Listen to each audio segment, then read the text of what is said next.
The 10,019th meeting of the Security Council is called to order. The provisional agenda for this meeting is Security Council Resolutions 1160, 1998, 1199, 1998, 1203, 1998, 1239, 1999, and 1244, 1999. The agenda is adopted. In accordance with Rule 37 of the Council's Provisional Rules of Procedure, I invite the representative of Serbia to participate in this meeting. It is so decided. On behalf of the Council, I welcome His Excellency Mr. Marko Đurić, Minister for Foreign Affairs of Serbia. In accordance with Rule 39 of the Council's Provisional Rules of Procedure, I invite Mr. Milbert Jongchun Shin, Deputy Special Representative of the Secretary General for Kosovo, to participate in this meeting. It is so decided. In accordance with Rule 39 of the Council's Provisional Rules of Procedure, I invite Madam Donika Gervala-Schwartz to participate in this meeting. It is so decided. In accordance with Rule 39 of the Council's Provisional Rules of Procedure, I also invite His Excellency Mr. Stavros Lambrinidis, Head of the Delegation of the European Union to the United Nations, to participate in this meeting. It is so decided. The Security Council will now begin its consideration of item 2 of the agenda.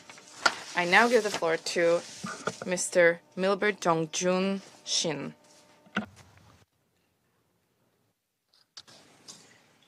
Thank you, Mr. President.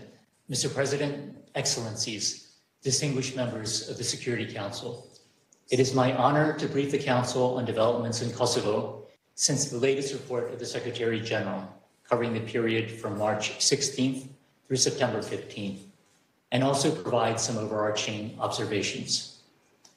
Mr. President, I would like to begin by commending and congratulating the people of Kosovo on the peaceful and inclusive atmosphere of the local elections held on October 12th.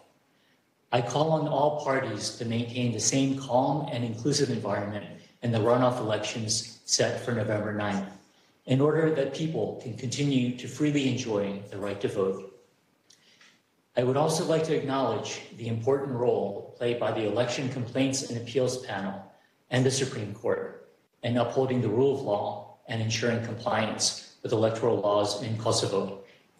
Their decisions reinforced the legal guarantees of inclusiveness and electoral integrity. While we welcome the slight increase in the number of women candidates in mayoral elections this year, I note that only one municipality out of 38 will be led by a woman mayor. As elected local officials prepare to assume office, we look forward to the smooth and timely formation of local government administrations that can serve all residents. Municipal governments are the closest link to communities. Their proper functioning helps translate people's voices into actions that shape their daily lives. Mr. President, since the legislative elections in February, divisions between political parties had prevented the constitution of the Assembly of Kosovo and the formation of a government. This stalemate had constrained the functioning of central institutions. On October 10th, with the election of a Kosovo Serb deputy president, the Assembly was declared to be constituted by its president. Subsequently, 10 Assembly members, including the 9 members from the Srpska Lista party, contested this election before the Constitutional Court. Pending the court's decision, we reiterate that respect for the independence of the judiciary remains a cornerstone of democratic society. And we express hope that in line with the court's ultimate decision, political divisions can soon be overcome so that the people of Kosovo will be represented and served by their institutions.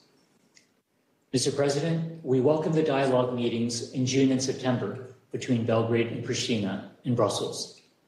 We call on both parties to avoid measures that might erode trust, and I encourage the parties to address outstanding issues constructively and in good faith within the dialogue framework under the leadership of the EU Special Representative Peter Sorensen and in line with existing commitments. I also welcome the meeting in July of the Working Group on Missing Persons, chaired by the International Committee of the Red Cross. Engaging sincerely to help clarify the fate of the missing and seeking to bring closure to the enduring pain of their families remains a noble and essential humanitarian endeavor. Our mission remains committed to supporting all efforts to address the fate of missing persons. Mr. President, earlier this year, Kosovo authorities enabled many residents with documents from Serbia-run institutions to regularize their status in the Kosovo system. We welcome this positive step. We also encourage authorities to establish a more consistent pathway for civil registration. A commitment to seeking solutions can best enable all members from non-majority communities to acquire necessary documents and enjoy equitable access to services. Authorities in Kosovo recently announced that the full enforcement of the law on foreigners and the law on vehicles would begin on November 1st. This could introduce administrative challenges affecting access to essential rights and services, including healthcare, education, and employment. This is concerning for those habitual residents of Kosovo from non-majority communities who continue to face difficulties in obtaining the necessary documentation. This should be a moment to renew efforts to finding solutions to these challenges. Mr. President, we reiterate the concerns that we and our international partners have expressed regarding the potential impact of the closure of Serbia-run institutions on access to health, education, and culture. The Pristina authorities have cited legal and administrative imperatives behind these measures, and the issues remain complex. It is important that Pristina authorities genuinely engage all concerned communities prior to enforcing decisions that affect everyday lives, and that they seek viable alternatives in order to avoid or minimize negative impacts. We acknowledge in this regard the continued efforts by the EU's Special Representative in Pristina to engage with authorities and those affected in order to mitigate the impact of decisions which bear mainly on non-majority communities. In my discussions with political, religious, and community leaders, as well as civil society representatives from all communities, interlocutors have consistently highlighted the importance of dialogue to building trust in managing these complex issues. Mr. President, we have recently passed the second anniversary of the serious security incident in Banska. We call on all relevant authorities in Belgrade and Pristina to take transparent and effective measures to bring perpetrators to justice, including by cooperating through mutually agreed mechanisms. Similarly, full accountability is also essential for the attack nearly a year ago on the Ibar-Lepens water canal. Mr. President, as highlighted in the Secretary General's report, we are concerned by arrests relating to the display of cultural, national, or religious symbols. We underscore the need to respect the legal framework that exists in Kosovo and strike a proper balance between protecting the freedom of expression and preventing the incitement of hatred or violence. Failure to maintain this balance risks infringing on international human rights standards and undermining public trust in the justice and security sectors. Here, too, confidence can be built through dialogue and community engagement. I reiterate UNMIK-'s calls for the return of Kosovo Serbs to public institutions. Kosovo's vibrant multi-ethnic society should be reflected across its institutions, which can only strengthen democratic governance. Mr. President, we congratulate Kosovo on marking the 25th anniversary of the Ombudsperson institution. I underline our mission's continuous support for the institution, its reporting, engagement, and outreach in line with the Paris Principles. And we urge the Assembly of Kosovo to elect an ombudsperson and deputies to new mandates as soon as it is in a position to do so. This institution remains essential to ensuring accountability, equality, and protection for all people in Kosovo. Kosovo's dynamic civic space remains one of its greatest strengths, yet recent pressures on civil society warrant close attention. Media freedom and the freedom of expression also remain under pressure. The Association of Journalists of Kosovo has reported personal attacks against journalists, and the public TV broadcaster has faced challenges to its independence. Mr. President, UNMIK reiterates the importance of building trust among communities. We therefore continue, despite financial constraints, to promote trust and social cohesion through our programmatic activities. We do this in close cooperation with the UN Kosovo team and local and international partners. These efforts are yielding results.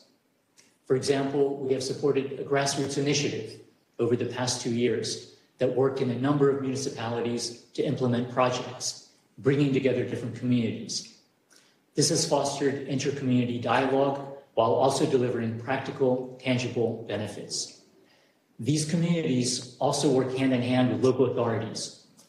Indeed, co-financing by municipal authorities of these projects reflects the key element of local ownership in this collaborative approach to trust building. We see also that our projects have lasting impacts. A tractor provided 12 years ago to a mixed community of Kosovo Albanian and Kosovo Serb farmers continues to bind neighbors today. Over the years, that initial investment has even inspired other forms of cooperation, even among these farmers. The Barabar Center remains a flagship for these efforts, having hosted over the past 3 years more than 220 events for over 17,000 participants from all communities. Through these events, we continue to create safe spaces for open and honest dialogue across communities, generating opportunities for reconciliation and lasting peace. These initiatives and many more contribute to reducing intercommunity tensions and to favoring an enabling environment for the political process. Mr. President, we also maintain our commitment to advancing women and youth participation in political processes. UNMIK supported a leadership training program last year to enhance participatory governance across Kosovo for 60 representatives, 45 of whom were women. Participants from various political parties and civil society organizations to improve their capacity to engage in democratic processes and expand cross-community networks. We are pleased that several women trainees stood as first-time candidates in the 2025 local elections. The 7th United Nations Youth Assembly, held this June, brought together over 130 young leaders from Kosovo and across the Western Balkans. Their energy and vision shone through, demonstrating that young people are not only the leaders of tomorrow, but vital agents of change today. Our mission's work on trust building stems from our commitment to peacekeeping and peace building across society, to foster a culture of peace where persons from all communities have a sense of belonging. I thank all my colleagues in UNMIK for their long dedication to this work, despite the challenges they face in implementing our mandate. Before concluding, Mr. President, I wish to acknowledge the outstanding contribution of the outgoing commander of KFOR, General Enrico Barduani, whose leadership has been pivotal in managing crises and ensuring security. I also warmly welcome his successor, General Oskan Ulutash, as he returns to lead KFOR for a second time. We look forward to working closely with him in the period ahead. Finally, Mr. President, I thank the members of this council for your commitment to peace, stability, and cooperation in Kosovo. By working together, we can sustain progress and dialogue, uphold human rights, and reinforce the foundations for lasting peace. Thank you. I thank Mr. Shin for his briefing, and I give the floor now to Mr. Marko Đurić, His Excellency Marko Đurić, Minister for Foreign Affairs of Serbia. Esteemed President of the Security Council, distinguished members of the Security Council, esteemed Deputy Special Representative of the Security Council. Allow me to begin with the words of Nelson Mandela, who once said, "To deny people their human rights is to challenge their very humanity." These words echo with painful clarity today as we speak about Kosovo and Metohiji, where the fundamental rights of Serbs are not merely being ignored, they are being systemically eroded, piece by piece. What we are witnessing is not an abstract political dispute, but a human struggle for dignity, security, and survival. I begin by extending my sincere thanks to Secretary General Guterres and Deputy Special Representative Mr. Sheen for this report and for their unwavering commitment to fulfilling UNMIK-'s mandate under the UN Security Council Resolution 1244. The Republic of Serbia also expresses profound gratitude to each and every member of UNMIK mission who, despite severe constraints, limited resources, and a hostile environment, tirelessly safeguard peace, security, and human rights in Kosovo and Metohiji. I also commend the previous head of UNMIK, Mrs. Karolina Zijade, for her dedicated service. This year, as we mark 80 years since the founding of the United Nations, a beacon of hope forged from the ashes of humanity's darkest war, we are reminded of its solemn promise, never again. Yet, on the sovereign soil of a UN member state, that promise is being tested. Kosovo and Metohiji is enduring ethnically driven attacks, relentless persecution, arbitrary arrests, brazen usurpations, and unchecked violence, a direct challenge to the principles of the UN and the principles for which the UN was built to defend those principles. In this context, Serbia welcomes the Secretary General's report as a modest but meaningful step forward, balanced, ground truth reporting on the situation in Kosovo and Metohiji. We deeply value UNMIK's role in upholding international law, protecting vulnerable communities, and maintaining stability in the face of growing pressures. But let us not mince words. Any report falls short of capturing the full horror unfolding daily. This is no abstract crisis. It is the shattering of human lives, the tearing apart of families gripped by terror, and children robbed of innocence in the 21st century. Kurti's regime has shattered 128 vital institutions in Serb-majority areas: services for education, healthcare, social protection, postal delivery, pensions, and jobs. Even the Red Cross in Kosovo and Metohiji has been targeted, a flagrant violation of the International Red Cross and Red Crescent movement's sacred principles. As the Secretary General's report itself records, quote, Kosovo authorities continued closing Serbia-run institutions, including the Pension Disability Insurance Fund and the National Employment Service in Leposavić, the city library and the premises of the city museum in northern Mitrovica, the branch of the Serbian Red Cross in Zubin Potok, and the sports hall in Leposavić. The report further notes that, quote, international actors criticize these closures for impeding access to services and facilities by residents and affecting their social, economic, and cultural rights. Worse still, ethnically motivated assaults have become routine, with Serbian children bearing the brunt. Since Albin Kurti seized power, 37 attacks on Serbian youth have scarred our communities, and just last week, the region watched in horror as a minor Serbian girl narrowly escaped kidnapping, her only crime being her ethnicity. This brave child screamed for help, averting disaster through sheer will. Yet her assailants walk free, unpunished. This is a chilling message to every Serb. Your life is expendable. Your safety, dignity, and childhood mean nothing. If you are Serb, no vulnerability, youth, age, innocence shields you. You are marked simply for existing. This systemic denial of rights isn't just a Serbian tragedy. It is a profound moral failure to act.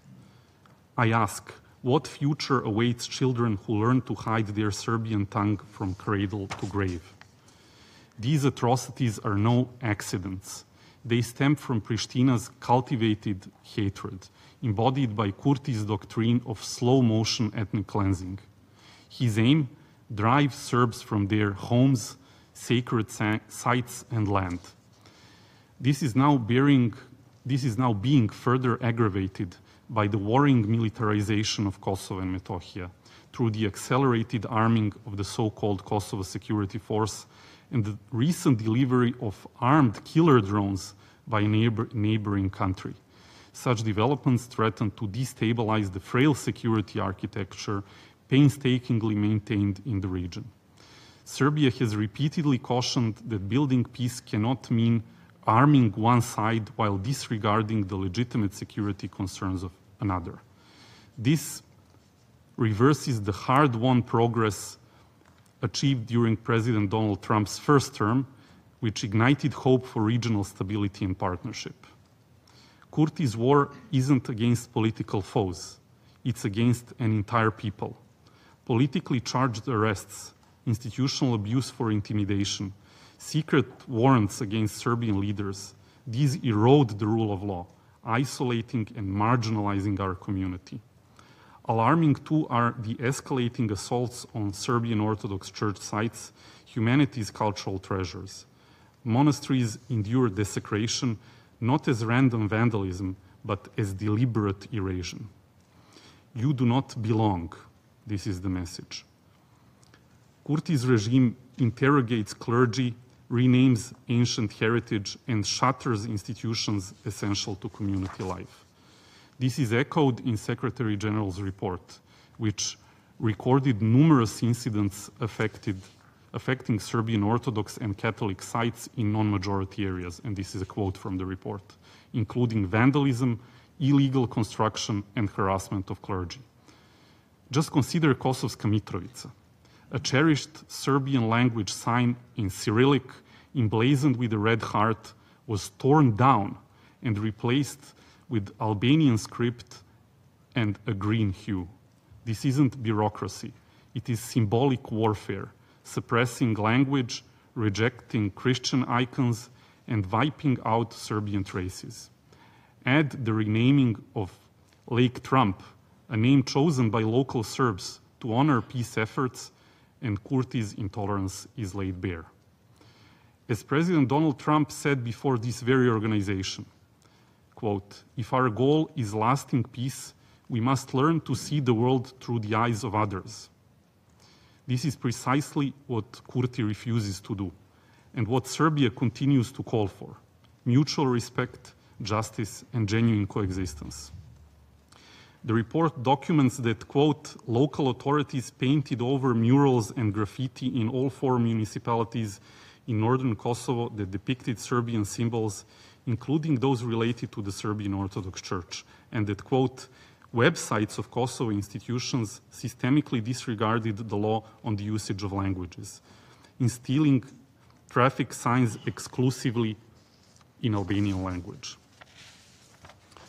In this cauldron of fear, over 20% of remaining Serbs have fled in recent years, a silent exodus betraying our collective failure to ensure basic safety. Only 17 voluntary returns were recorded in this period, against 230,000 displaced since 1999. Is this the multi-ethnic society we proclaim? How can coexistence thrive when returns are blocked by terror? How can we speak of democracy and rule of law amid mass flight? How can progress claim victory when survival demands silence? Ladies and gentlemen, yet the Serbian spirit in Kosovo and Metohija endures, unbreakable. This resilience shown in the October 12 local elections, where the Serbian list triumphed in 9 of 10 Serb majority municipalities in the first round. This isn't mere politics, it is defiance. Serbs, amid pressure and intimidation, affirm faith in Serbia, democracy, and self-determination. Even Albanians increasingly reject Kurti's radicalism, craving peace over division. To the brave Serbs of Kosovo and Metohija, I want to send a message. Your perseverance inspires us all. Or in Serbian, we are with you, mi smo sa vama. Know that Serbia stands firmly by your side, committed to your protection and prosperity. These victories nearly vanished. Kurti sought to ban the Serbian list, stripping Serbs of electoral rights. He flouts Kosovo's so-called constitution by installing loyalists overriding voters' will. This is not just our assessment. The UN report itself states that, quote, the Central Election Commission rejected the certification of the Serbian list and the Serbian democratic parties, and notes that the Quint, the European Union office in Kosovo, and UNMIK criticized the decision, warning that such actions undermine democratic principles and erode trust in Kosovo's institutions. Serbia remains a steadfast partner in EU-facilitated dialogue with Pristina. Under the leadership of President Vučić, who has tirelessly worked toward regional stability and economic growth, we seek compromise, not conflict. Protection for our people, not domination. But dialogue demands mutual goodwill. Serbia offers it. Pristina should reciprocate. Today, I issue a resounding call. After 12 years, Pristina must form the community of Serb-majority municipalities. This isn't Serbia's whim. It's Pristina's binding pledge to the EU and its own citizens, a cornerstone for Serb rights and security. Kurti sabotages dialogue, unraveling Brussels agreements and Washington Accord, halting projects, rejecting diplomas, harassing faiths. He undermines President Trump's peace legacy, stoking Balkan tensions anew. This reckless behavior is compounded by the ongoing militarization of Kosovo, which risks escalating tensions further. Delivering of lethal drone systems and other offensive capabilities to the so-called Kosovo Security Force deepens mistrust, undermines regional confidence, and contradicts the spirit of restraint that this Council has long advocated. Despite all, Serbia champions stability, partnership over provocation, dialogue over discord. We claim nothing unjust but defend our rights and people fiercely. Peace must rest on justice. Every revisionism meets our unyielding truth. Distinguished members, UNMIK's role is indispensable, its mandate untouchable. Reducing it would embolden force over law. Serbia demands UNMIK's full, undiminished presence to shield against those who scorn human rights. We insist on open Security Council sessions on UNMIK. Transparency ensures truth that prevails and not hidden agendas. Ladies and gentlemen, Serbia is no obstacle. We are the solution, a stable, law-abiding ally. Peace isn't unilateral. It crumbles if victims are silenced, children terrorized, peoples erased. The Secretary General himself has underscored that, quote, concerns raised by non-majority communities, in particular the Kosovo Serb community in northern Kosovo, regarding the closure of institutions and facilities providing essential services, need to be addressed. Safeguarding the economic and social rights of non-majority communities remains crucial, end quote. He further urges the Kosovo authorities to safeguard and advance human rights with full respect for due process in international human rights standards, including the rights of children as enshrined in the Convention on the Rights of Child, end quote. I envision for the future Serbian-Albanian friendship, as recent bilateral strides between Serbia and Albania prove possible, free from Kurti's apartheid-like nationalism. Once imprisoned, Kurti now mirrors his own captors, drunk on power and ethno supremacy. Let this session renew the UN's 80-year mission, defend justice, peace, dignity. Ignoring Serb rights violations erodes global order. Serbia trusts dialogue, cherishes peace, seeks compromise, but silence before injustice is complicity. Thus, Serbia urges this Council and the world: uphold UNMIK fully, condemn Serb rights abuses, defend international law as the bedrock of security. We extend our hand in dialogue, yet safeguard our people, dignity, and sovereignty with resolve. Thank you. I thank His Excellency, Mr. Juric, for his statement, and I give the floor now to Madam Donika Gervala-Schwarz. Mr. President of the Council, Excellencies, distinguished members of the UN Security Council, the state of the Republic of Kosovo is strong. Our strength derives from our people, from our Western democracy, and from our strong economy. We have had democratic elections for the National Parliament this year, described by both national and international observers as free and fair. We have also had democratic elections at the local level just in October, which were free and fair as well. For the 5th time in a row, the World Bank has ranked Kosovo among the top leaders of economic growth in all of Europe. While other countries are struggling, the projection for our growth is again about 4% per year for 2025 and also for 2026. Foreign direct investments are increasing, and customs and tax revenues are increasing as well. Kosovo ranks 1st in Europe and 3rd in the world in the Law and Order Index with 94 out of 100 points. This is the result of the hard work and energy of the people in the youngest country in Europe, with the youngest population and with the most optimistic mindset, as measured in international polls. Let me make clear that there is no Kosovo in Metohiji. It doesn't exist, ladies and gentlemen. Kosovo in Metohiji as an expression is a clear expression of hegemonistic ambitions of Serbia over Kosovo. To keep it simple, it is the old language of Slobodan Milosevic and those who follow him still. Kosovo is a pure Western democracy in the Western Balkans. The support for NATO and the United States is at a 90% level in our country. We are the most pro-NATO and the most pro-US country in the world. We were saved from an ongoing genocide by the civilized world through NATO's intervention. About 13,000 people were killed by Serbian atrocities, instigated by a war criminal, President Milosevic, and his president during this genocide was Mr. Vučić, who is now the president of Serbia. So we are not talking about history, but about the present. And in the present, Serbia is a real threat to the region. We watch daily the relentless propaganda machine of Vučić-controlled media, see the hatred that is systematically spread, poisoning Serbian society.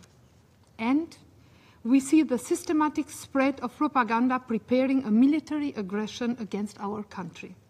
Across Serbia, you can see huge graffiti, big murals like this one.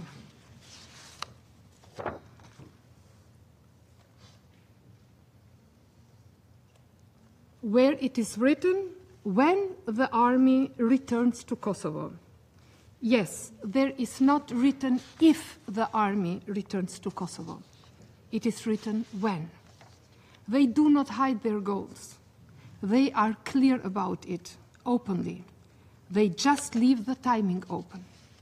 Yes, we are in favor of dialogue, and I really want to use this occasion to commend the work of Mr. Sørensen in trying to find a way how we can come to a good result, even with rejecting Serbia. But please, we need a real dialogue, not deception by Vučić, whose strategy towards the EU is betrayal and towards his neighbors is hybrid warfare up to paramilitary aggression. Yes, reducing tensions. As the smaller neighbor, we have every interest to reduce tensions with our aggressive neighbor, who has a military machine equipped by far beyond what is necessary for defense, equipped even by Russia and China. and for the first time in history, it has undertaken military exercises even with China, in China, just a few weeks back. That is the reality. Many other presentations are wishful thinking. Therefore, we have to be as clear as possible here at the highest UN body, whose most important obligation from the UN Charter is to preserve peace. The fact of the matter is, Serbia has proven in 2023 that it is ready for war. Vučić can only be deterred, not convinced. A racist mindset is not something you can simply wish or talk away. In September 2023, Serbia carried out a military-grade attack against the Republic of Kosovo, sending paramilitaries trained and equipped by Serbia with anti-tank, anti-aircraft, and other sophisticated weapons, with plans to carve out the northern territory of our country by force. The commander of that incursion was Vučić's right-hand man for Kosovo. Meanwhile, Vučić keeps hosting him as a guest of honor of the regime. It is impunity for murder, for aggression. The international community has to pressure the regime. If there are no consequences, they will escalate further because they have nothing to fear but words. The current Serbian Foreign Minister, Đurić, knows that murderer very well. He has no problem with murderers and with violence. He may have a soft voice, ladies and gentlemen, but he sat down for coffee after the Banjska aggression with the murderer Radojčić. Đurić was Vučić's representative for Kosovo for years, colluding with extremists, overseeing a massive increase in violence and threats against Serb citizens by Serb criminals and terrorists. He was a partner in crime, corruption, and suppression. Then we came into power, and that story ended. We freed those citizens, mostly Serb Kosovar citizens, from the brutal grip of organized crime. Unfortunately, none of that you will know if you read the UNMIK reports. Kosovo is not the country described in a biased and incomplete UNMIK report, which omits basic facts. Russia's and Serbia's propaganda machines are investing a lot to distort reality, to claim that our Serb citizens are being driven out of the country. Here's the catch. Does anyone here know any country that invests millions for 2,000 jobs in a region with less than 30,000 people only to drive them out? Does anyone know any country that allows foreign hostile payments to its own citizens while at the same time paying pensions, child benefits, and social transfers itself? Nothing of that you will find in the UNMIK report. We are against any discrimination, but we will also not tolerate that the horrors of the past return. Never again. We fight extremism and we fight for tolerance and the rule of law, like any other normal European country. Serbia is not a normal European country. It is ready to bully, to threaten, and to attack peaceful neighbors. That is why we know how to distinguish between Belgrade regime and the Serb citizens. Months ago, Serbia arrested former police officer Arbnor Spahiju while he was traveling through Serbia with his family. The accusation? Alleged involvement in the defense against the Serbian attack on Banjska. At that time, however, Arbnor Spahiju had long left the police service and was living abroad. But this case clearly demonstrates the extent of Serbia's involvement in the Banjska attack and its pursuit of retaliation against those who defended Kosovo and resisted Radojčić and the other paramilitaries involved in the Banjska operation. From this very place, I call on Serbia to immediately release Arbnor Spahiju. The situation in the Balkans is not complicated. It is not about tensions or ethnic divisions or history. It's about the present and about real threats.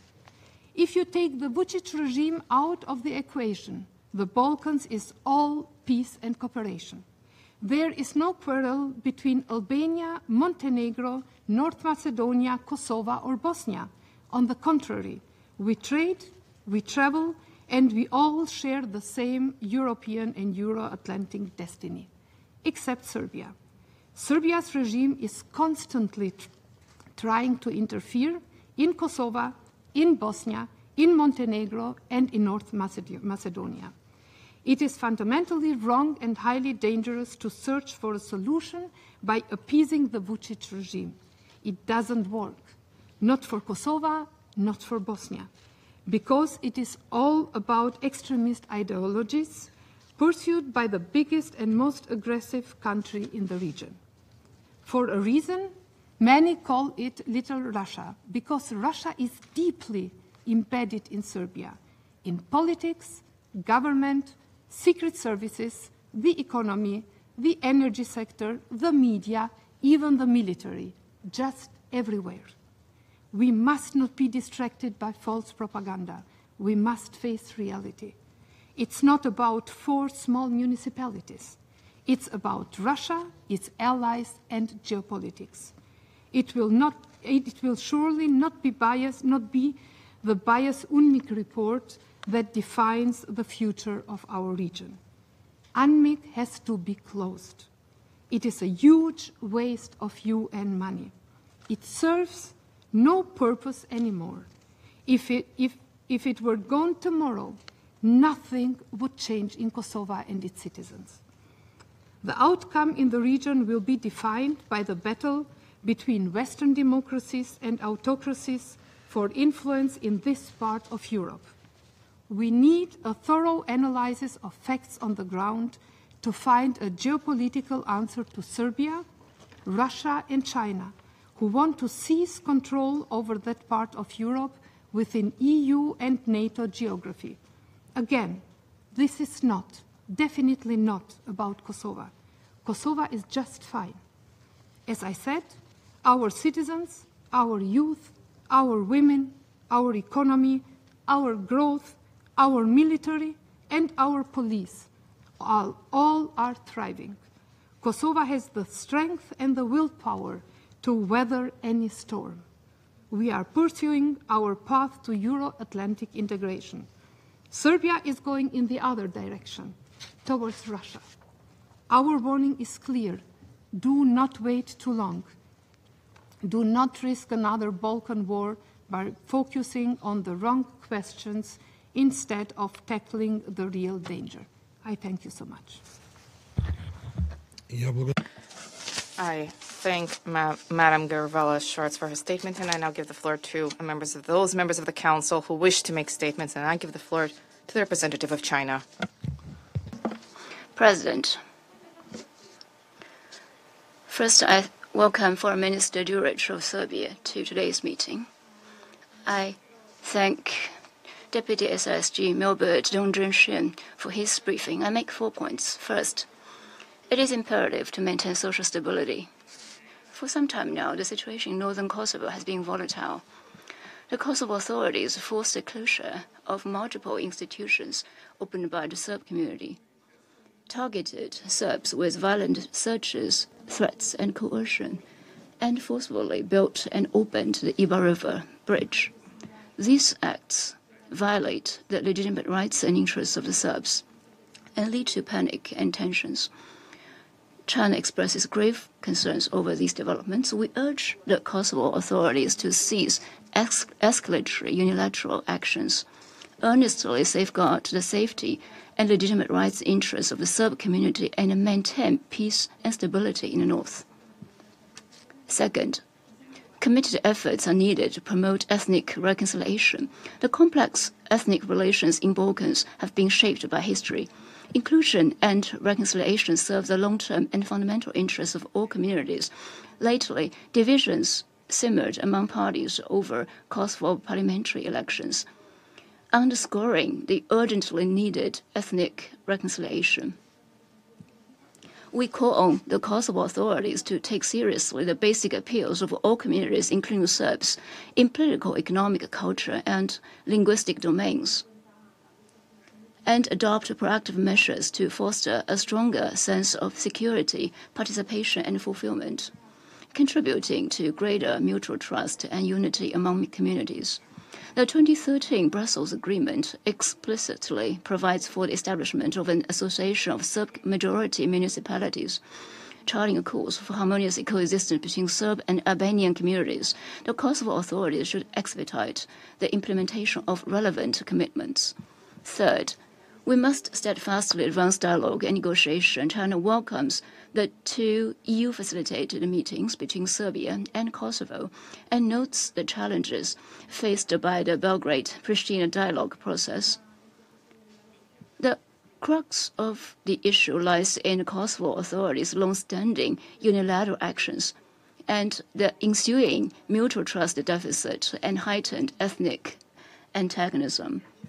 We look forward to the Kosovo authorities' constructive measures to encourage engagement of the parties, bridge differences and division, and seek an early political settlement of relevant issues.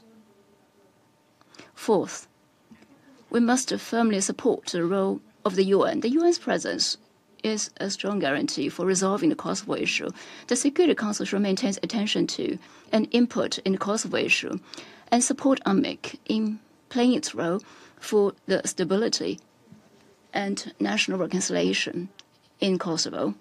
The Kosovo authorities should earnestly respect and ensure the safety and security of UNMIK personnel and premises and provide convenience for the mission to conduct its work. President, China's position on Kosovo issue is consistent and clear. We support the parties concerned within the framework of Council Resolution 1244 in reaching a mutually acceptable solution through dialogue and consultation. In this process, Serbia's sovereignty, independence, and territorial integrity should be fully respected.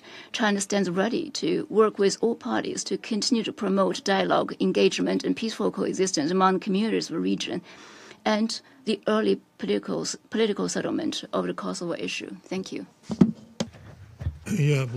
I thank the representative of China for his statement, and I give the floor now to the representative of Somalia. Mr. President, at the outset, I would like to thank Deputy SRSG Shin for his comprehensive briefing.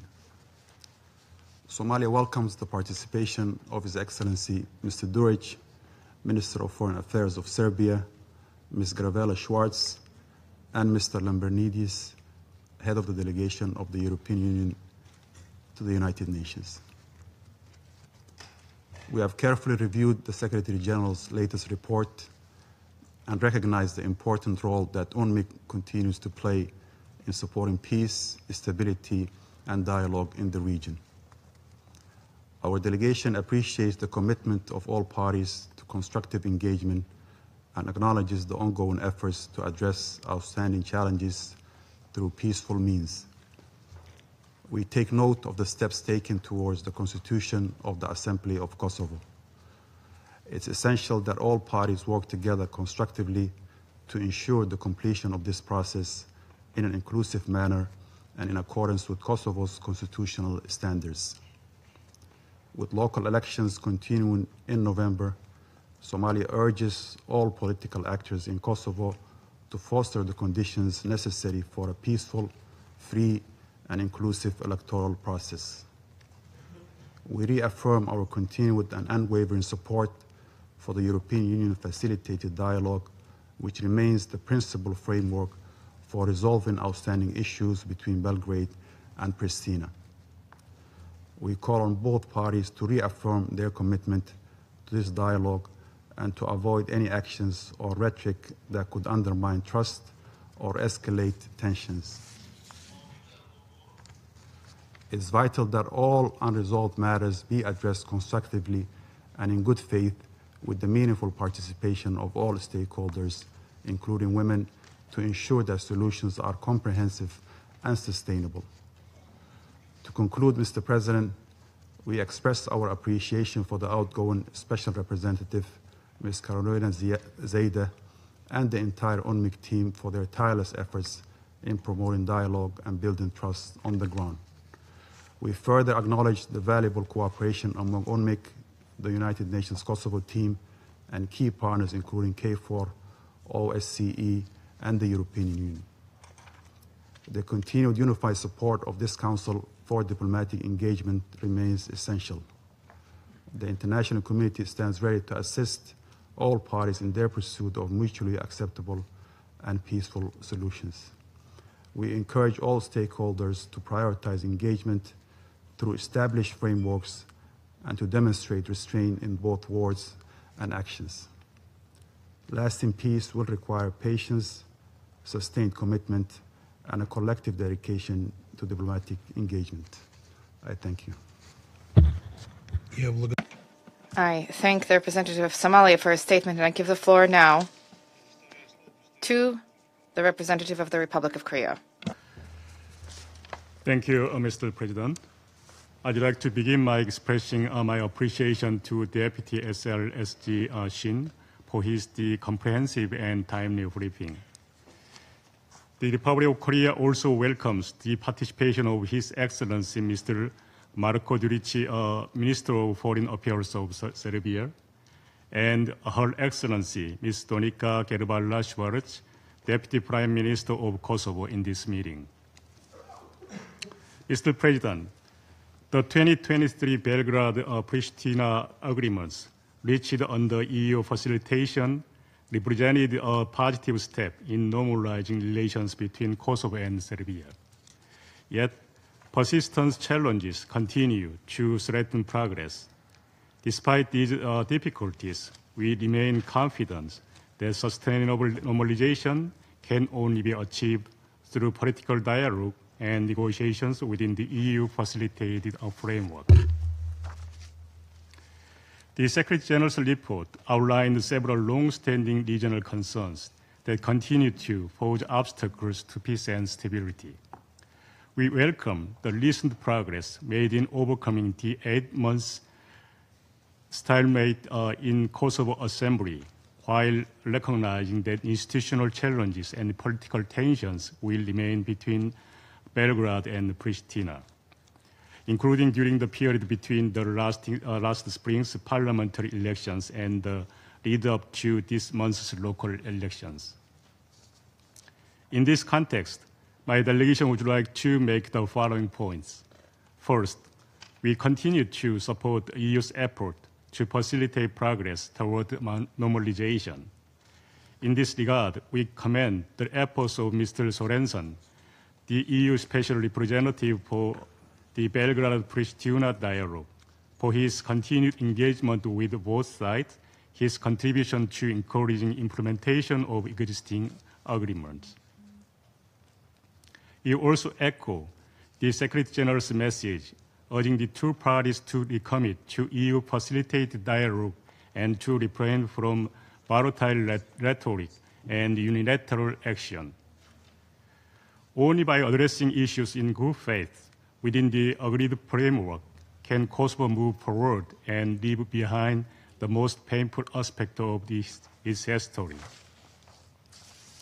Second, during the reporting period, both sides undertook actions and rhetoric that risked further heightening tensions and undermining mutual trust.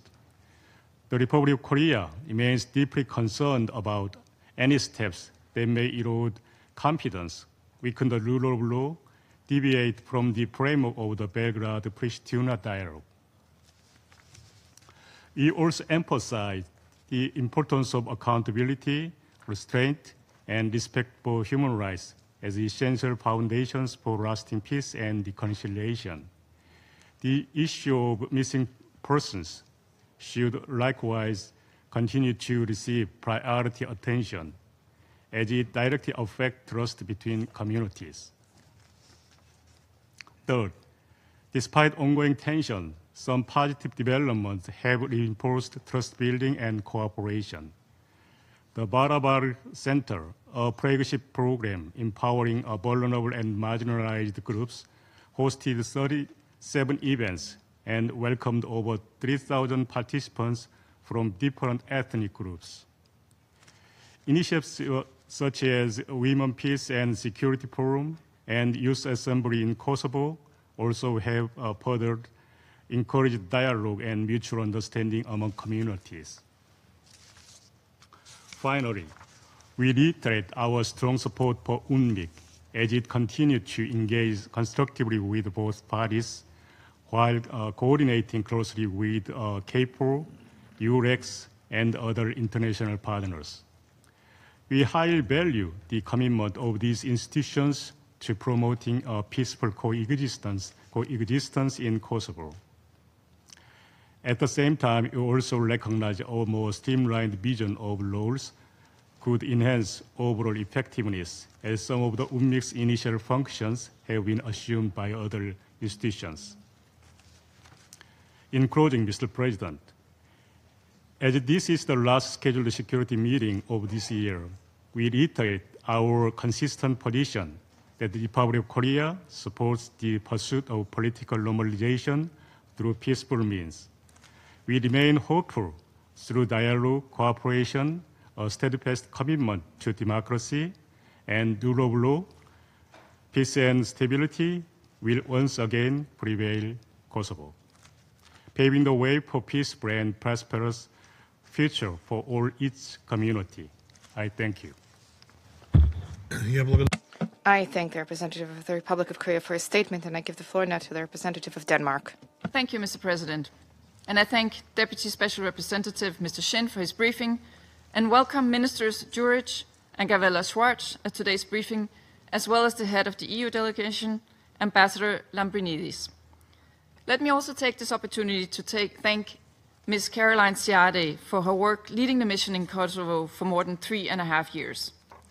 Mr. President, Denmark welcomes the peaceful, inclusive, and competitive conduct of the first round of local elections held on 12th October. We were pleased to see all communities take part in the elections, reflecting the spirit of inclusivity and democratic engagement. We call on both Serbia and Kosovo to increase their commitment to the EU-facilitated dialogue. As newly appointed Special Representative for the dialogue, Mr. Peter Sorensen has said very clearly, it is time to move forward. Substantial agreements are already in place through the dialogue. Now they must be implemented. According to these agreements, Kosovo must establish the Association of Serb Majority Municipalities, and Serbia must refrain from opposing Kosovo's membership of international organizations. Normalization of relations is in the interest of all people of Kosovo and Serbia.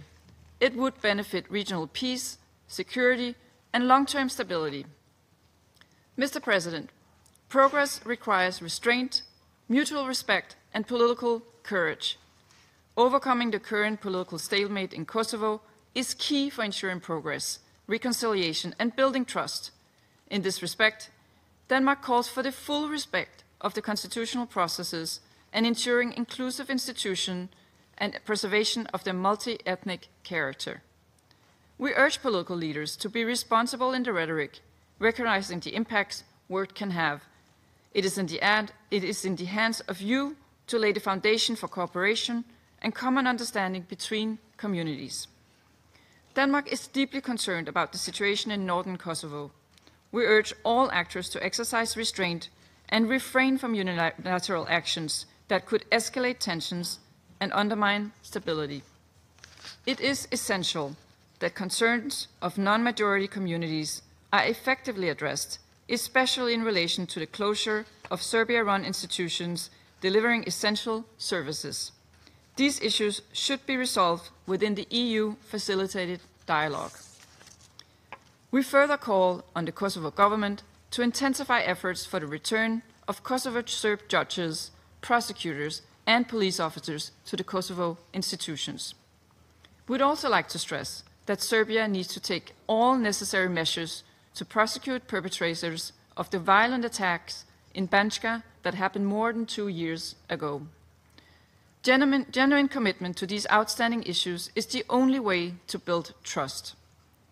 Mr. President, we commend UNMIK for their important work in enhancing trust and inter-ethnic dialogue in Kosovo.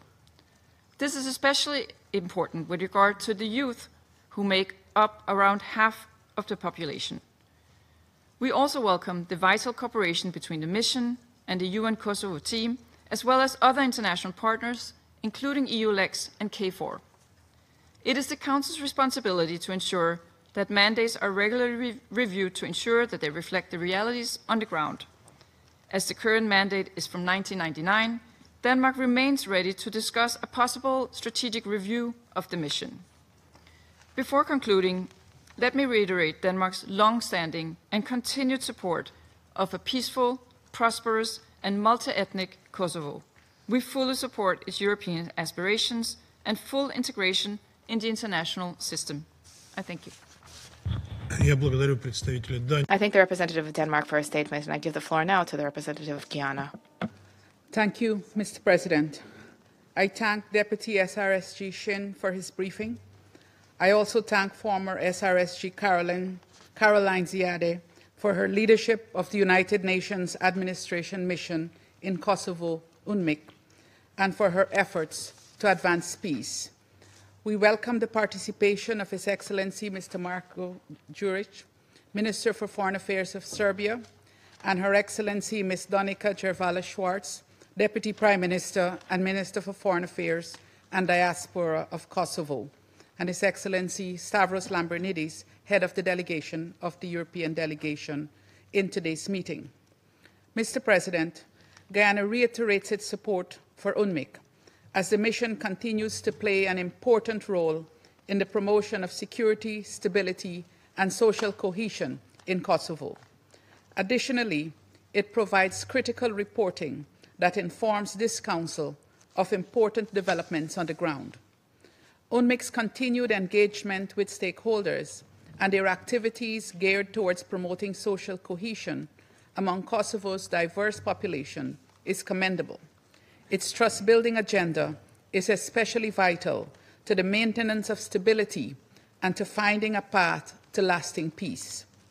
Mr. President, since her last meeting on this agenda item, Kosovo has faced significant political hurdles in their efforts to form a new government. We are encouraged by the recent breakthroughs with the election of the full Assembly leadership and call on all political leaders to work together towards the approval of a cabinet that can capably represent all Kosovars. We commend the peaceful and orderly manner in which the municipal elections were held just over a week ago. We have noted the reports on the preliminary results and remain optimistic that the process will proceed in line with the rule of law and democratic principles. Kosovo's path towards securing its statehood and European integration relies on its ability to demonstrate responsible and inclusive governance. In this regard, it is incumbent upon its political leaders to show a firm commitment to international law, including respect for the human rights of its entire population. We are concerned by actions taken by authorities, including the closing of Serbian-run institutions, as was highlighted in the Secretary General's report. We share the assessment that these unilateral actions risk heightening tensions and undermining the progress made in recent years through the EU-facilitated dialogue. Guyana urges the authorities in Kosovo to refrain from implementing policies that could have potentially negative impacts on the livelihood of ethnic minorities or lead to a further deterioration of the tenuous relations between Belgrade and Pristina. We also call upon the Serb authorities to similarly avoid unilateral actions that may strain relations. Mr. President, a commitment to building trust in multi-ethnic societies is paramount to realizing national unity and stability, but such commitment must be manifested in concrete action. Diversity can be a powerful source of strength, but there must be investment in it, including eschewing harmful rhetoric and promoting inclusion, tolerance, and harmony. If not, diversity can become a source of division, including through manipulation of unaddressed grievances. Guyana continues to believe that the party's best avenue to secure a just and lasting peace is through the EU-facilitated dialogue. We regret that the implementation of agreements for the normalization of relations has not progressed. We call on the parties to recommit to dialogue and to take the necessary steps that are in line with agreements already reached. In conclusion, Guyana reaffirms its support for an independent, democratic Kosovo. Both the peoples of Kosovo and Serbia are deserving of the opportunity to pursue their prosperity in two peaceful, neighborly states. With leaders committed to democratic ideals, the rule of law, and the advancement of human rights, this future is possible. I thank you. I thank Guyana for the statement, and I give the floor now to the representative of the United States. Thank you, Deputy Special Representative Milbert Shin, for your briefing. Colleagues, the ultimate goal of a peacekeeping mission should be to enable the conditions that obviate the need for the mission. UNMIK long ago helped bring about those conditions. There is no security crisis in Kosovo, and UNMIK no longer has a role in the governance of Kosovo. The time has come to draw down the mission. Mr. Shin, we recognize UNMIK's efforts to foster dialogue and legal reform in Kosovo. Those are helpful. But the reality is that UNMIK is a bloated peacekeeping mission without peacekeepers, with 81% of the mission's budget funding staff salaries, working on functions that should be done by other organizations. It is time to begin the important work of transferring those functions away from UNMIK to the agencies better suited for the task, as we begin the process of gradually closing the mission. The mission is currently undergoing a staffing review, and we expect this process to be taken seriously as an opportunity to streamline the mission instead of recklessly justifying the mission's existence. Wasteful spending damages the United Nations as a whole. As we have said time and again, the United States is committed to identifying and eliminating unnecessary wasteful spending in the United Nations in order to ensure relevance and maximum impact for the money spent.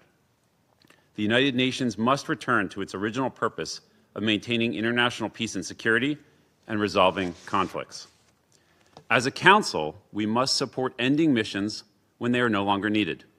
The United States calls on fellow council members to revisit UNMIK's mandate so that we may wind down its operations. This transition is overdue. Colleagues, if we are steadfastly committed to the cause of peace, we must also ensure the time and resources of the Council are spent efficiently where most needed. These frequent performative meetings on UNMIK are wasteful and diminish the important work this Council must do. This meeting is not advancing international peace and security. It is giving a political platform to some domestic audiences. These meetings damage the institution. The United States urges Kosovo and Serbia to work to lower tensions, refrain from escalatory measures, and build peace and stability between them, with the ultimate goal of mutual recognition. These are the admirable goals that the United States supports. Colleagues, I urge all of us to ensure our time and resources are spent on the most pressing matters. Let us get back to the basics of peace and security. Thank you. I now give the floor to the representative of Slovenia. Thank you, Mr. President. I thank Deputy SRSG Milbert Shin for his briefing, and I welcome ministers to the chamber. Slovenia commends EULEX, EU Rule of Law Mission, KFOR, UNMIK, and EU facilitated dialogue for their ongoing efforts to maintain stability, normalize relations, and promote sustainable governance and regional cooperation in Kosovo. I also want to express my appreciation for former SRSG Caroline Zayade for her work. Colleagues, there are many lessons learned from the 26 years of existence of UNMIK in Kosovo. Lessons learned for our dealing with Kosovo, as well as for other situations, like the one in Gaza. UNMIK was established after the conflict in Kosovo ended. Serbian forces and Serbian civilian administration withdrew from Kosovo. And as the name suggests, UN interim administration in Kosovo, the Security Council authorized UNMIK to govern Kosovo in an interim period. UNMIK was vested all legislative and executive authority.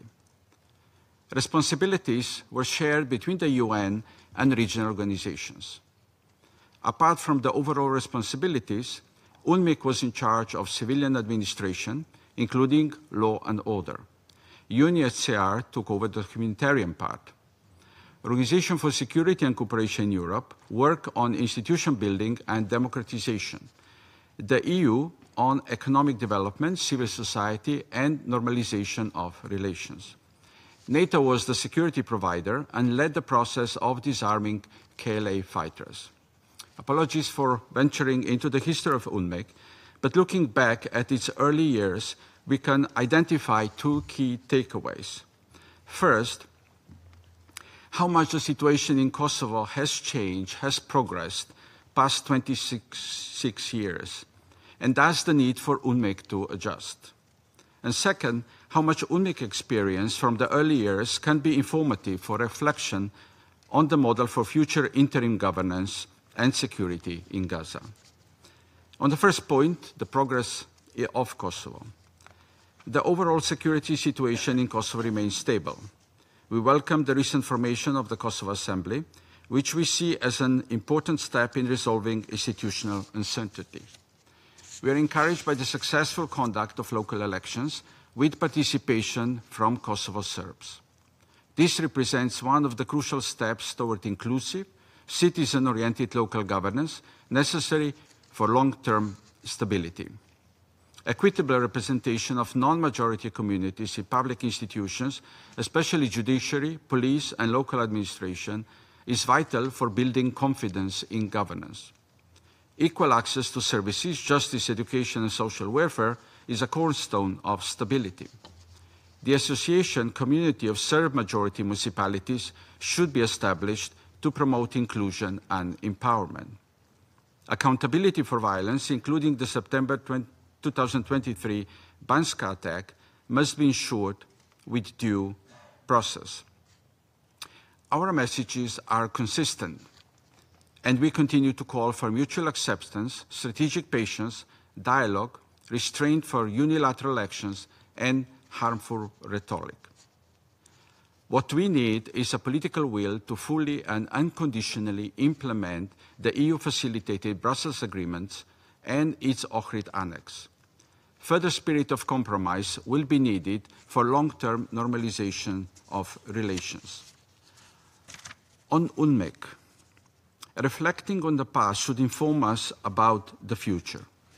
Many things have changed in Kosovo since the end of the conflict. Kosovo declared independence in 2008 and took control of its affairs with regular cycle of elections and functioning institutions. European-led dialogue on normalization of relations between Pristina and Belgrade continues since 2011. And Kosovo is now first security provider in Kosovo with ULEX and NATO as backup forces.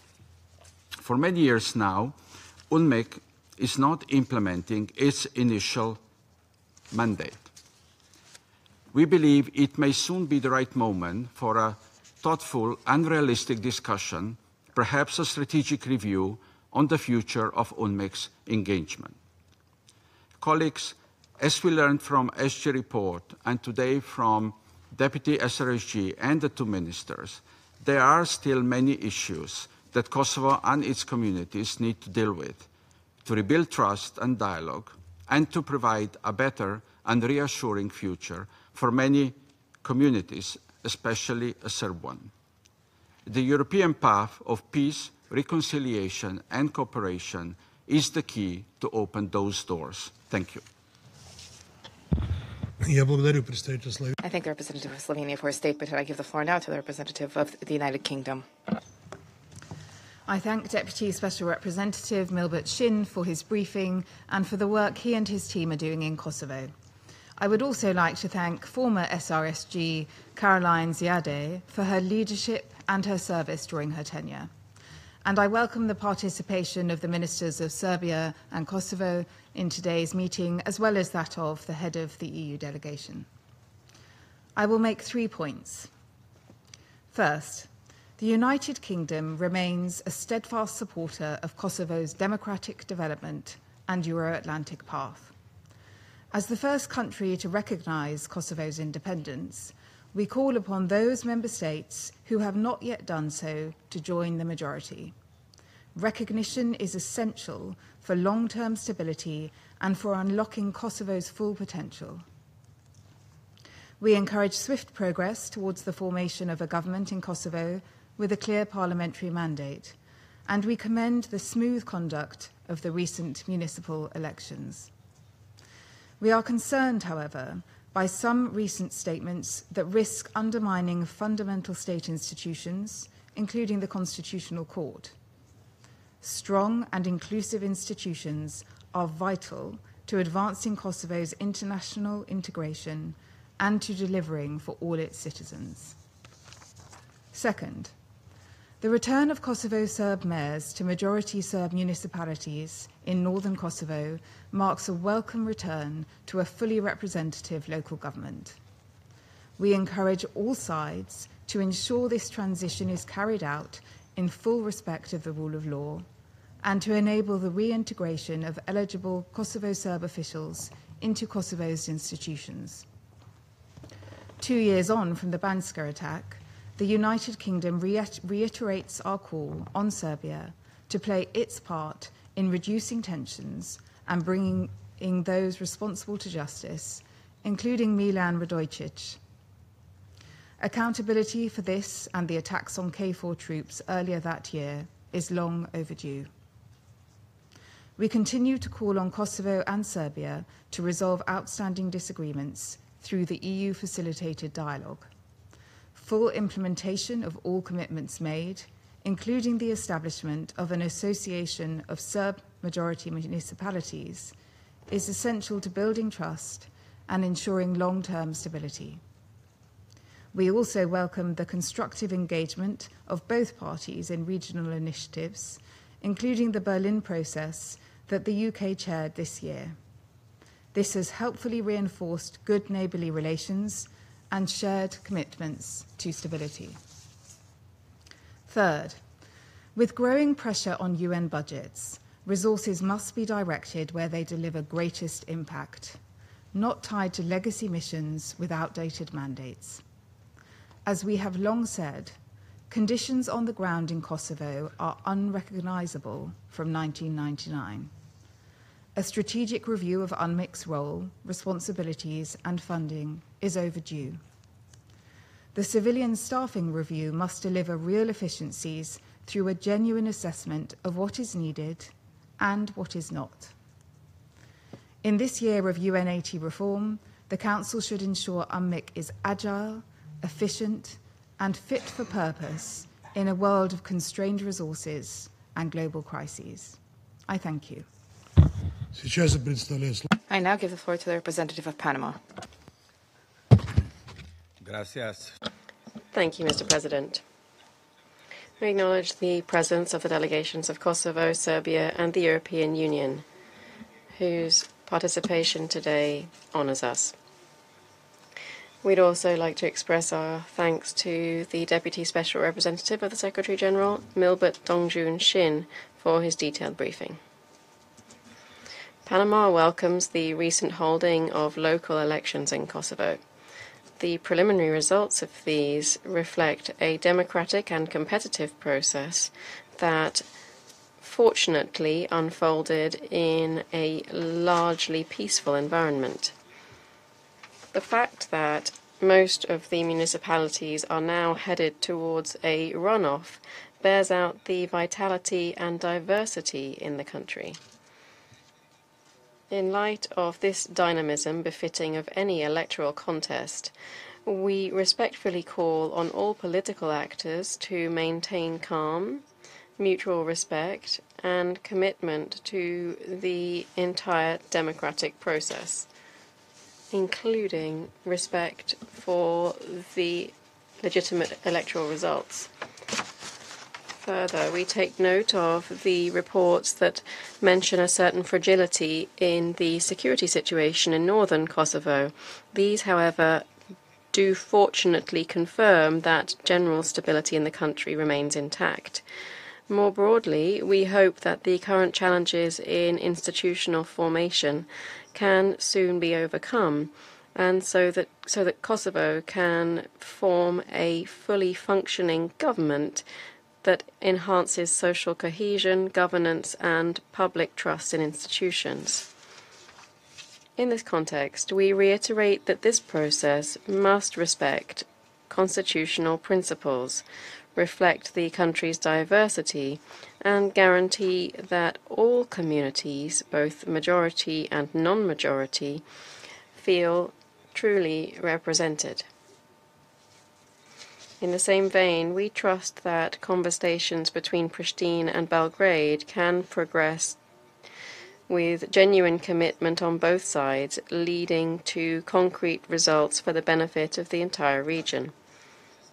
In this context, Panama recognizes the important roles of the United Nations Interim Administration Mission in Kosovo, UNMIK, the European Union Rule of Law Mission in Kosovo, ULEX, and European Union facilitation of the Belgrade-Pristina process. Their joint efforts have been fundamental to strengthening institutions, promoting reconciliation, and leading the parties towards a possible normalization of their relations.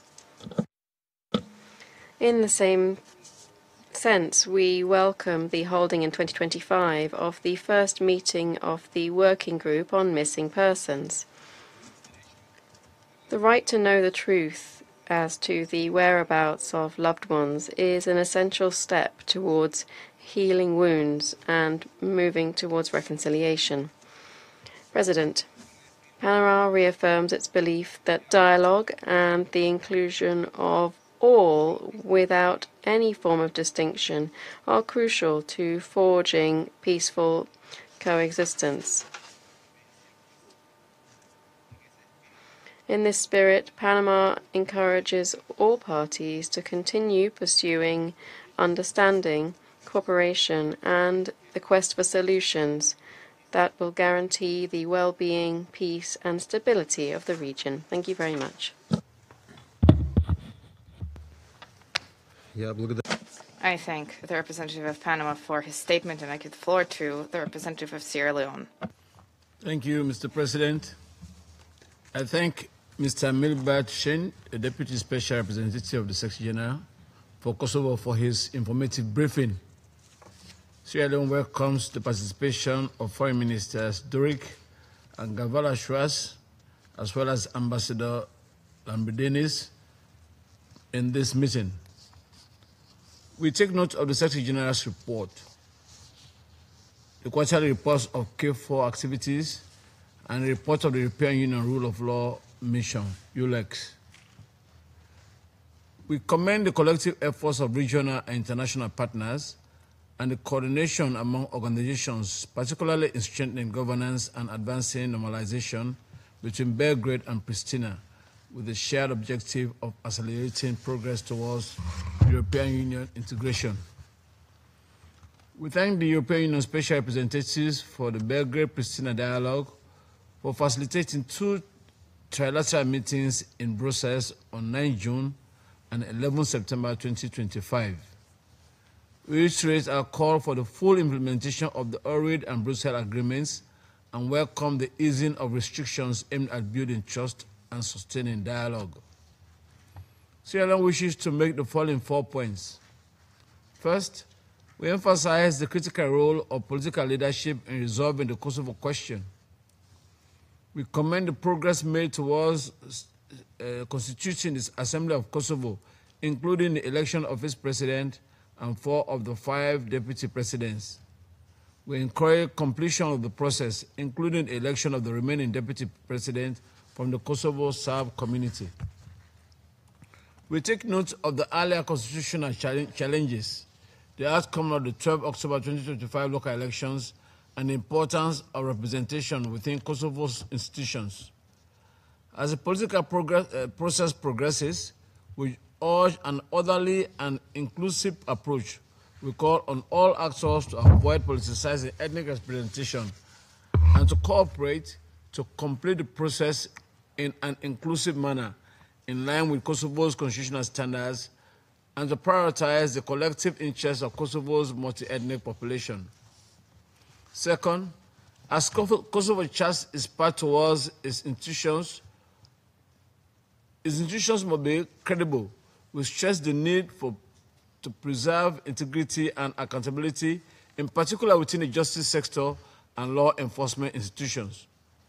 We commend the contributions of UNMIK and UNDP in strengthening justice institutions. We acknowledge outline the continued work of the specialist chambers and the specialist prosecutors in ensuring accountability for war crimes, as well as the important restorative efforts of Commission of Missing Persons. Transitional justice and reconciliation remain critical to healing divisions and fostering sustainable peace. We reiterate our call for swift and impartial investigations and, where needed, prosecutions concerning the 2023 incident. We remain concerned about efforts of excessive use of force in northern Kosovo, including incidents with a gender dimension. Retaliation measures only deepen divisions and must be avoided. We stress the importance of keeping policing free from politicization and ensuring that the Kosovo police act in a manner that upholds accountability and fosters public confidence. Third, we note with concern the continued lack of progress in establishing the association community of sub-majority municipalities. We call on Pristina to take immediate and tangible steps to address these challenges and on Belgrade to maintain its commitment to constructive engagement. We further caution against measures that jeopardize the social, economic, and cultural rights of any community, particularly the continued closure of key institutions in the northern municipalities. Public services must remain accessible to all communities, and public institutions should integrate members of every community. We therefore reiterate our call for the meaningful inclusion of Kosovo Serbs and all minority groups in law enforcement, the judiciary, the political decision-making processes. In this regard, we commend UNMIK's continued efforts to promote intercommunity trust and to support women, peace, security, and youth, peace and security agendas. Fourth and finally, as the Balkans continue to seek lasting peace, regional stability remains on sustained dialogue, mutual trust, and restraint by all parties. We underscore the need for parties to prioritize the escalation, refrain from unilateral measures, and engage in the EU-facilitated dialogue aimed at normalizing relations between Belgrade and Pristina. In closing, Mr. President, let me reaffirm Sierra Leone's support for UNMIK's mandate and presence, and recognizes its important role in building confidence, promoting human rights and the rule of law, supporting progress towards normalization between Belgrade and Pristina, strengthening institutions, and supporting long-term peace and stability in Kosovo and the wider region. We therefore join the Secretary General in expressing deep appreciation to the former Special Representative, Caroline Ziade, and the entire UNMIK team for their contributions and unwavering support in fostering dialogue and trust in building Kosovo. I thank you. I thank the representative of Sierra Leone for his statement, and I give the floor now to the representative of Algeria. Thank you, Mr. President. At the outset, I welcome the participation of Mr. Marko Đurić, Foreign Minister of Serbia. I also thank the Deputy Special Representative of the Secretary General for Kosovo, Mr. Milbert Donjongshin, for his valuable briefing. I also thank Ms. Caroline Ziade for her relentless efforts while chairing UNMIK. We have listened closely to the statement delivered by Ms. Donika Gervalla-Schwartz. Mr. President, we are meeting today amidst important political developments in the territory of Kosovo. We have been closely following the ongoing local elections, the first round of which was held on the 12th of October. And we are awaiting the second round of these elections in November. And we hope that the process will proceed smoothly. We are also hopeful that the ongoing political process since the February elections will be completed in Kosovo, despite tensions among various political actors. These tensions could have negative consequences, fueling the existing tensions.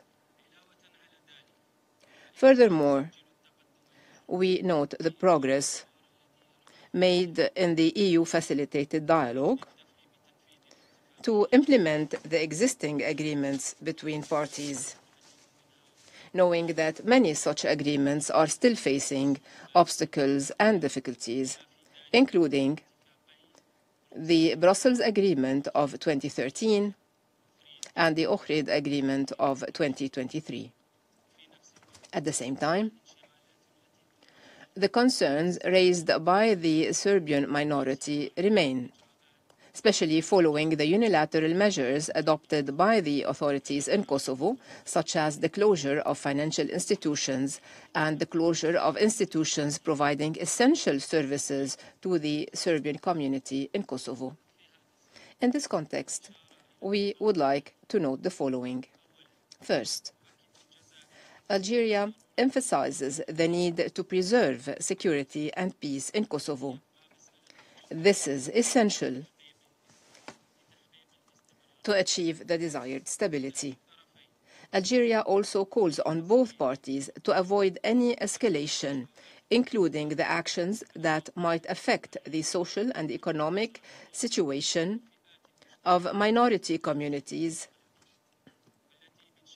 This, in turn, will have negative repercussions on the existing situation. Second,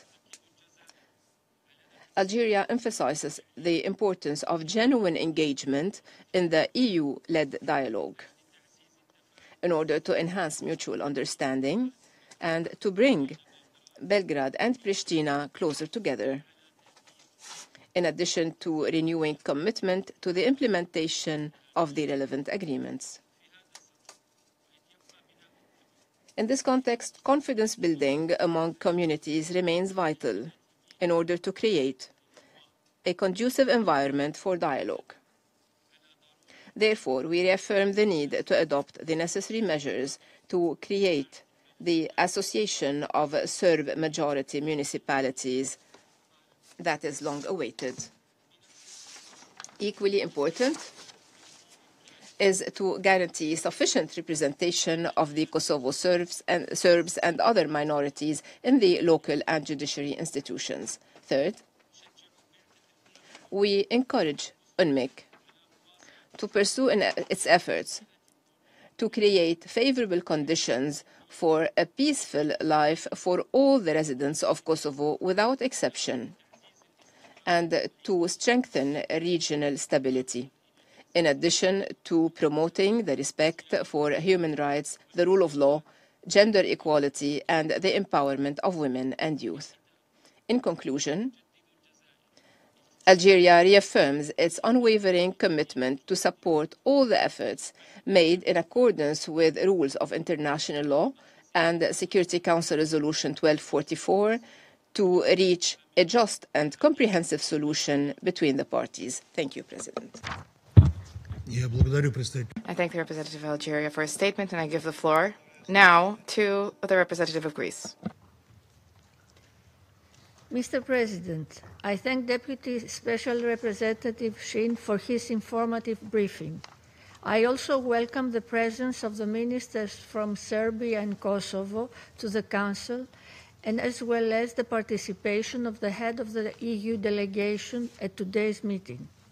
Greece expresses its appreciation to the former Special Representative of the Secretary General and former head of UNMIK, Mrs. Yade, for her leadership and valuable contributions in fostering respect for the rule of law and peaceful coexistence among all communities in Kosovo. I wish to make the following points. First, Greece remains strongly committed to supporting the normalization process of bilateral relations between Serbia and Kosovo within the framework of the European Union facilitated dialogue. It is imperative that both sides expedite their re-engagement in a constructive manner, aiming at a comprehensive and legally binding normalization agreement beneficial for the entire region. The full respect and implementation of the Brussels-Ohrid agreements by both parties and without conditionality remain imperative in order to build trust and achieve progress in the dialogue. Greece reiterates its steadfast support to the dedicated efforts of the EU Special Representative for the Belgrade-Pristina dialogue, Peter Sorensen. We also welcome the latest trilateral meeting which took place within this framework in June and September this year and underlined the need for tangible progress. The future of Serbia and Kosovo lies within the EU. Since the adoption of the 2003 Thessaloniki Declaration of the EU Western Balkans Summit, Greece constantly provides its unwavering support to both parties in fulfilling their European aspirations. And we will continue to advocate the need for sincere dialogue and adherence to the principles of democracy, rule of law, and respect for international law, including the inviolability of international borders as the only viable path towards peace and stability in our region. Second, Greece welcomes the conclusion of the first round of municipal elections in Kosovo in a free, inclusive, and peaceful manner, as well as the active and meaningful participation of all communities in the election process. We stress once more that the rights of the Kosovo Serb community need to be fully respected and implemented, including the rights of unimpeded participation in local governance, law enforcement, and the judiciary. In this context, we reiterate the need for restoring as soon as possible Kosovo Serb police officers, judges, and prosecutors. The multi-ethnic character of Kosovo must be preserved. However, the situation in northern Kosovo remains fragile. We deplore the continuation of unilateral actions, especially the ongoing closure of Serb administrative structures, which are vital for the local population and have detrimental effects to the lives of Kosovo Serbs. Greece reiterates that the establishment of the association community of Serb-majority municipalities without preconditions remains essential for the stability and prosperity of northern Kosovo.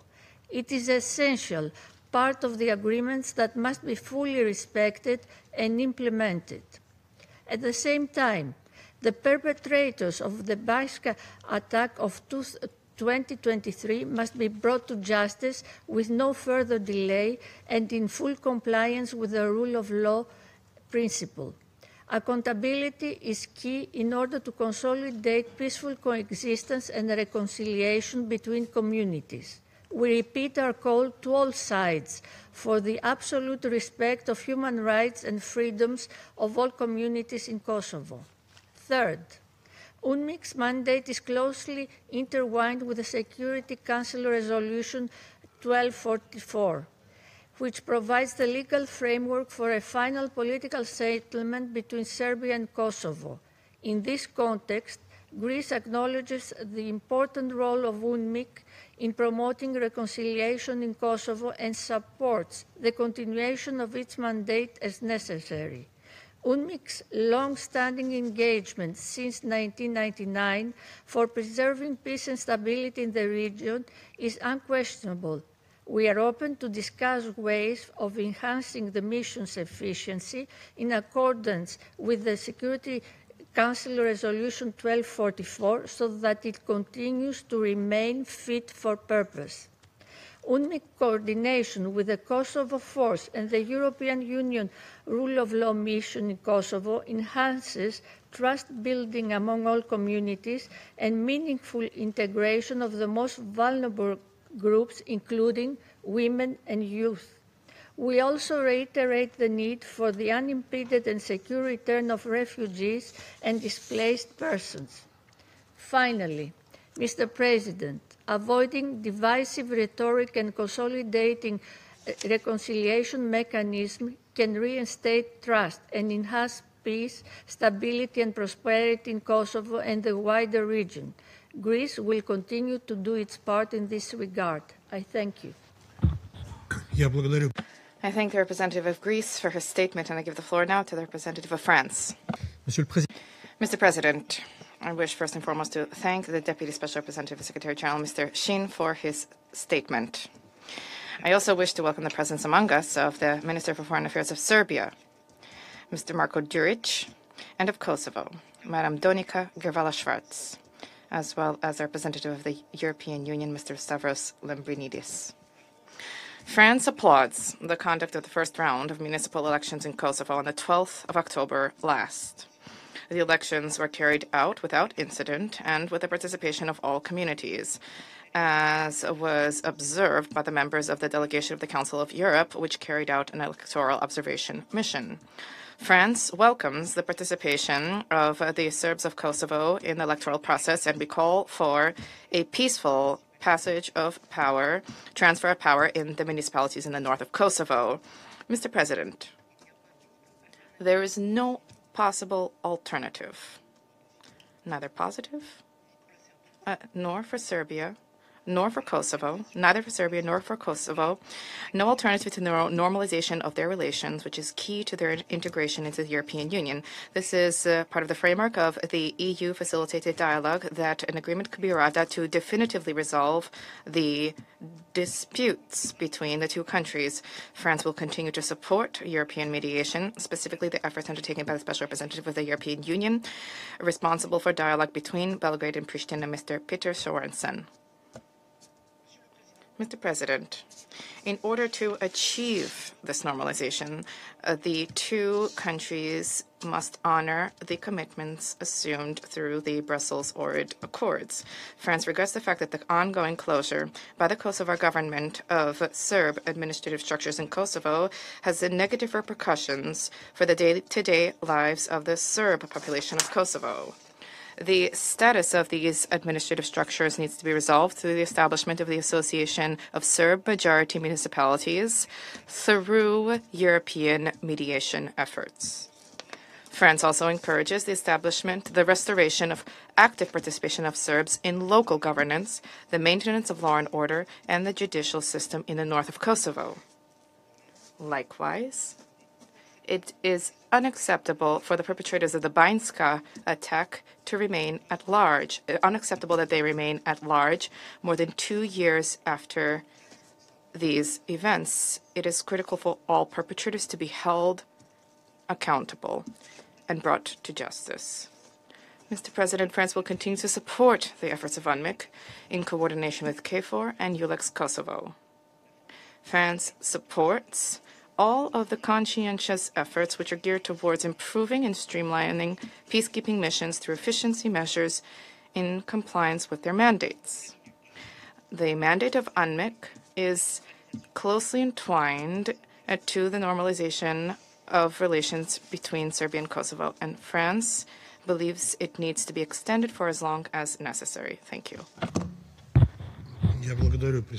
I thank the representative of France for his statement, and I give the floor now to the representative of Pakistan. Thank you, Mr. President. I thank Deputy SRSG Milbert Dongjun Shin for his briefing. I take this opportunity to commend the former SRSG Caroline Ziadeh for her services to UNMIK. I welcome the participation of Foreign Minister Marko Đurić of Serbia and the Deputy Prime Minister and Foreign Minister of Kosovo, Mrs. Donika Schwartz, to this meeting, as well as Ambassador Lambrinidis, head of the EU delegation. President, at the very outset, let me reaffirm my country's earnest desire to see peace and stability prevail in the Balkans region. We support all earnest endeavors aimed at strengthening intercommunal bonding and trust building. We welcome the recent holding of the inaugural session of the Constituent Assembly of Kosovo and remain hopeful that the political process in Kosovo would continue to move forward with the early formation of the government. We congratulate the government of Kosovo and its people for the successful holding of local elections. President, my delegation is cognizant of the history of this region. We remain convinced that a sustained dialogue and the earnest and full implementation of commitments made under the 2013 Brussels Agreement and the 2023 Ohrid Agreement can lead to lasting peace, stability, and tranquility. We appreciate the European Union's continued commitment and efforts to facilitate dialogue between Belgrade and Pristina. We hope that both sides will sincerely commit to the political process and refrain from unilateral actions that could escalate tensions. Divisive rhetoric, hate speech, and incidents of religious intolerance remain a matter of concern. All efforts must be made by the relevant parties to effectively curb such negative trends that give rise to communal tensions. In this context, we note with appreciation the efforts by UNMIK to foster dialogue and promote harmony and spirit of coexistence amongst various communities in Kosovo. We are concerned by the lack of tangible progress to bring those responsible for the Iber-Lipenj Canal and the Banjska attack of 2023 to justice. We hope that the authorities from both sides would cooperate earnestly towards this end. Mr. President, Pakistan enjoys friendly relations with both Kosovo and Serbia and remains a steadfast supporter of stability and prosperity in that region. This, we believe, can be achieved by adhering to the principle of peaceful coexistence with mutual respect, recognizing each other's sensitivities, and earnestly abiding with the previous agreements. I thank you. I thank the representative of Pakistan for his statement, and I now will deliver a statement in my capacity as the representative of the Russian Federation.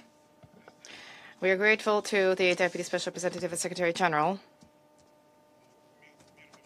Milbert Shin, for the briefing on the situation in the province and for the considerations that have been shared with us, and we welcome the participation of the Minister for Foreign Affairs of Serbia, Marko Đurić, during today's meeting, and we listened to the views expressed by Madam Donika Gavela-Schwarz. The Secretary General's report clearly reflects a trend towards a significant worsening of the crisis in Kosovo. The main reasons have remained unchanged. This includes Pristina's hate-driven policy vis-à-vis the Serb community, its zealous desire to impose complete control over the north of the province, with the collusion of a number of Western countries. And this is, to a large extent, precisely why, for all of these past years, the situation in Kosovar settlement unrelentingly continues to deteriorate. We will share just a few examples from the reporting period. Pristina carried out another round of raids to eliminate Serb structures in the province, usurped communal enterprises as well as social services facilities and cultural and athletics facilities. Kosovar security forces are freely circulating using armed vehicles in the north municipalities, sowing chaos and disorder and intimidating the local population. There are indications that there are preparations underway to seize educational institutions and hospitals. The large-scale expulsion of Serbs from social housing in the north of Kosovo is ongoing. The plans to expropriate Serb churches and monasteries include attempts to establish their own Orthodox churches. The pace of erosion of borders around dense Serb populations in the province, in the north of the province, has grown. The goal is to encourage ethnic expansion of Kosovo Albanians in order to have the Serb-populated municipalities stripped of their autonomy. And 2 new crossings were built across Ibar River without the consent of the Serbs. The Pristina regime's plans include to officially declare Kosovar Serbs as being foreigners. As a result, people who for centuries resided on their land, which holds the graves of many generations of their ancestors, will have to request temporary residence documents In addition, a requirement has been announced to replace on vehicles Serb license plates with plates bearing the insignia of the so-called Republic of Kosovo. Such lawlessness is being used by Pristina in an attempt to compel the Serbs to apply for local pseudo-citizenship. There's an attempt underway under false pretext to bar from participating in municipal elections to be held on the 12th of October of the leading party of Kosovo Serbs, the Serb List. This party, which despite the discreditation campaign which Pristina unleashed and targeting it, in the first round already secured a victory in 9 of 10 non-Albanian municipalities. We regard the main objective as being ensuring the smooth transfer of power to the legitimately elected representatives and not those whom the Kosovo authorities are trying to replace them with. On the subject of domestic political processes, it bears mentioning that, owing to procedural violations, the position of Vice Speaker of the so-called Parliament of Kosovo went to an appointee, a person who does not enjoy the support of the Serb population, but someone who is loyal to Alban Kurti and his circle. Nor has there been progress in the implementation of, by Pristina of what was enshrined in writing under the EU 2013 agreement, the key obligation to establish an association of Serb municipalities. And Brussels, here too, continues to demonstrate to the entire world its inadequacy when it comes to foreign policy. Nor has there been progress in investigation into the assault on 28 May 2019 of an UNMIK staff member, Mikhail Krasnoshokov, nor has there been any explanation provided regarding the illegitimate declaration of a mission staff member, Andrei Antonov, persona non grata, on the 31st of December 2021. Yet, instead of duly seeking to reduce the mayhem by Pristina, Western capitals merely continue to indulge their protege as they strive to impose resolutions to the problems in Kosovo on their conditions in circumvention of international law, ignoring the legitimate rights and interests of the Serbs residing there. Pristina is receiving assistance in building its own army. It is well known that if Alban Kurti clings to power, he intends to increase military expenditures to create a joint military unit with Albania and to put a munitions production plan into operation, as well as to carry out large-scale training for volunteer reservists to provide them with weapons in the event of mobilization. The threat which such plans pose to security in the region is clear. And all of the above flies in the face of Security Council Resolution 1244, which is the cornerstone for Kosovo resolution. And in this connection, we wish to invite the members of the Council to engage in a thorough analysis of this document to better understand how egregiously its provisions are being violated. For example, the reaffirmation of the sovereignty of Serbia, the establishment of provisional self-governing institutions only through UNMIK, as well as the deployment of an international security presence, KFOR, which is the sole legitimate military formation on the territory of a province.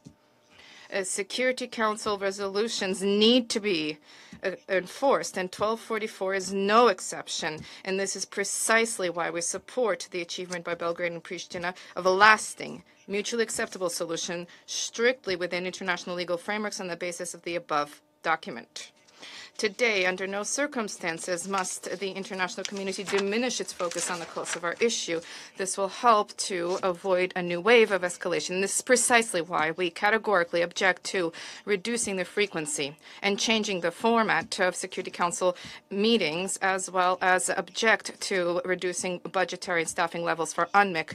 The mission, under exceedingly complicated circumstances, continues to carry out an important objective to help facilitate improvements and stability in the province. I once again resume my duties as the President of the Council, and I now give the floor to His Excellency Mr. Stavros Lambrinidis, Head of the Delegation of the European Union to the United Nations. President, I have the honor to speak on behalf of the European Union and its member states, the candidate countries, excuse me, North Macedonia, Montenegro, Albania, and the Republic of Moldova, as well as Norway, align themselves with this statement. Colleagues, the European Union remains fully and unequivocally committed to the EU membership perspective of the Western Balkans. We welcome that Serbia and Kosovo remain engaged in the EU-facilitated dialogue led by High Representative Kaja Kallas and supported by EU Special Representative Peter Sorensen. Progress on normalization of their relations, including the implementation of the 2023 agreement on the path to normalization and previous agreements reached in the dialogue, is among the essential conditions of the European path of both parties. The European Union remains deeply concerned about the situation in the northern part of Kosovo. Kosovo and Serbia must pursue sustained de-escalation efforts in close cooperation with ULEX, refrain from unilateral and provocative actions that could lead to tension and violence, and avoid divisive rhetoric. The European Union wishes to welcome the first round of the pluralist municipal elections held on the 12th of October, which took place smoothly with the participation of all communities. We wish to underscore the full participation of Kosovo Serbs without preconditions in the 4 northern municipalities. We call for a smooth handover of power in these municipalities. Cooperation between municipal and central authorities that reflects the expectations of Kosovo Serbs, previous agreements, and Kosovo law. In this context, we call on Kosovo to enable the reintegration of Kosovo Serb judges, prosecutors, police officers, and other personnel into all Kosovo institutions they left in 2022. The European Union expects that Serbia will take all necessary measures to apprehend and urgently prosecute, based on substantive charges, the perpetrators of the 2023 attacks in the north of Kosovo. Serbia has taken insufficient actions in this respect. We invite all members of the Kosovo Assembly belonging to the Kosovo Serb community to participate in the work of the Assembly. We call on this Assembly and all political authorities in Kosovo to preserve the democratic and multi-ethnic character of Kosovo.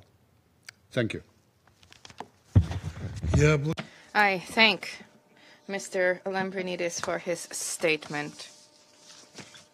The Minister for Foreign Affairs of Serbia, Marko Đurić, and Madam Gavela Schwarz have requested the floor to make additional statements. I wish to remind speakers that I will give this floor one time. I give the floor to Mr. Đurić.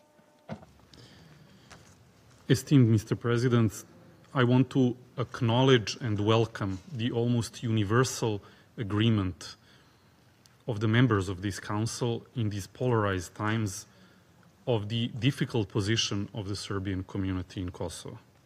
I think this sends a strong and powerful message to both Mr. Kurti, Mr. Svečlja, and those in position of power that their human rights violations and transgressions are not going unnoticed, and that they should, without delay, change their ways. I will briefly comment on some of the derogatory words that were said against the country I represent, my country, and the President of Serbia, Mr. Aleksandar Vučić, who was accused here of warmongering. President Vučić not only did not make any such statement at any time, but has consistently called for economic cooperation through initiatives such as the Open Balkans, through which Serbia, Albania, and North Macedonia created a single labor market, but unfortunately Kurti's government refused any such initiative and continued its repression. I also want to briefly touch upon the usage and the preposterous accusation against Serbia of the usage of the word genocide in the context of my country. The term genocide, honorable members of the Security Council, should not be misused, especially not for political and sensationalist purposes. This kind of rhetoric in general, blanket assessments and claims without any evidence or due process are frivolous, not founded in reality, and serve only to score cheap political points. Such irresponsible claims also undermine possibility for progress in the normalization of relations between Serbs and Albanians, Belgrade and Pristina. Finally, if we are talking about the ethnic composition of the population in Kosovo and Metohija then and now, we should also clearly present the facts and say that in Kosovo and Metohija today there are 90% and more of Albanians, and that Serbs have suffered in the previous decades, being victims of crimes and being forcefully expelled from their centuries-old ancestral homes and forced to leave their homes in such significant numbers. And to illustrate this, we remind you of more than 200,000 internally displaced persons who reside in the Republic of Serbia in our jurisdictions without opportunity and conditions to return to their homes. Instead of calling out Serbia on bogus charges, I believe that the authorities in Pristina should allow humanitarian workers like Mr. Milorad Arlov and others who are being prevented from even entering the territory of Kosovo and Metohija to perform their work. I also want to say that speaking about international law, most of the members of the United Nations support Serbia's territorial integrity and sovereignty on the entire territory, as we have been recognized by the United Nations. In fact, in the past decade, 27 countries have revoked recognition of the Unilateral Declaration of Independence, and only 3 new countries have recognized the so-called independence. We are not interested in having this type of competition or this type of political quarrel and a political fight, but we will always stand very firmly for our position, for the resolution 1244, for our constitution and for international public law. Finally, there was a misinterpretation of the meaning of the word Metohija. Kosovo and Metohija, as we say, has deep historic meaning for the Serbian people. I have nothing but respect for the Albanian people, their tradition, their culture. In Serbian tradition, in Serbian culture, the meaning of the word Metohija, or Metohos, as its Greek origin says, is monastery or church property. And indeed, as early as documents from 11th, 12th, and 13th century clearly record the use of the word Metohija for church property in the western part of Kosovo and Metohija. This is not insulting or derogatory in any way, nor it can by any means be linked or attributed to Slobodan Milošević or any other Serbian former or current politician. It's a part of our identity, part of our culture, equally as Albanians call this region Dukadjin and have their own names for other parts of Kosovo. Finally, and I'm finishing with this, I want to end on a positive note. Serbs and Albanians are not, and I repeat, are not destined to be enemies. Regardless how difficult dialogue is the only option. Dialogue will lead to trust, and dialogue will lead to a better future, one in which we may really see the economy of the region being at the forefront of European growth, which unfortunately is not the case at the moment. I thank you. Yeah. I thank Minister Đurić for his statement, and I now give the floor to Madam Gavela-Schwarz. Mr. President, thank you very much. I believe we all are witness why it is so difficult, this dialogue process in the 21st century, because we have still to do with people who in Belgrade deny war crimes, they deny genocide.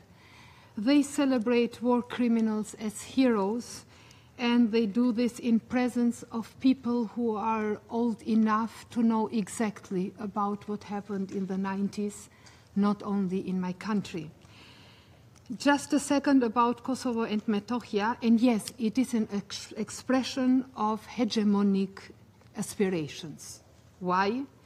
Because nobody in Kosovo, when we speak about our northern neighbor, do use provinces' names like Šumadija and Vojvodina, for example, or Belgrade and Šumadija, but we call it by the name of Serbia, as internationally everybody here does.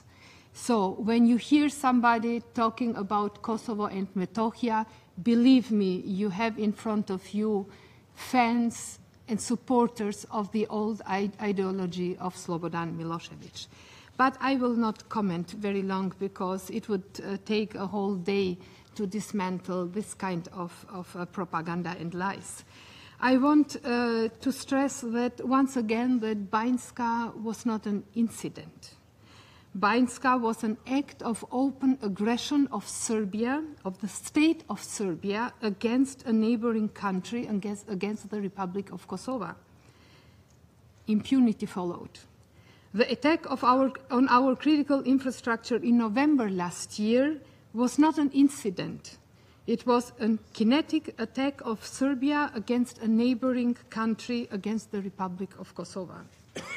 Everybody here and outside of this building knows exactly who stays behind this all. We have seen it all in the video footages from Banjska, but no consequences. Yes, we have bought drones, but not from a neighboring country. We did it from a NATO member, Turkey. And we are purchasing weapons from our NATO allies, NATO partners. And to be very honest, we are not neutral. We do not pretend to be neutral because we stay side by side with our partners, with our allies, and we do that in a very transparent and very clear way. Yes, NATO members, they train, they advise our security forces, our army. We purchase weapons from them, and we purchase weapons that are very much needed to protect our country and our citizens, and we do not make out a secret of that. But where we do not buy weapons, like our northern neighbor is doing is buying weapons from Russia, from China, from Iran, and other countries like that. Health institutions are not being closed in the north, ladies and gentlemen. In opposite, a serious dialogue with our citizens in these northern municipalities who belong to the Serbian minority is ongoing about how healthcare and education and infrastructure have to look in Kosovo. Because it's all about them. It's about what they need. It's about how they want to live their lives as citizens of Kosovo. We do not want and we do not need ghettos for our Serbian citizens. We need integration, protection, and support for them.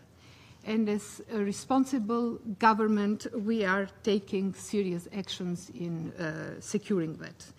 That's why we are building bridges. That's why we are building roads, schools, hospitals, and not walls for our minorities. No one, not any Kosovar institution, and no international authorities or organizations do confirm largest parts of the UNMIK report. What Marko Đurić said here doesn't surprise me at all.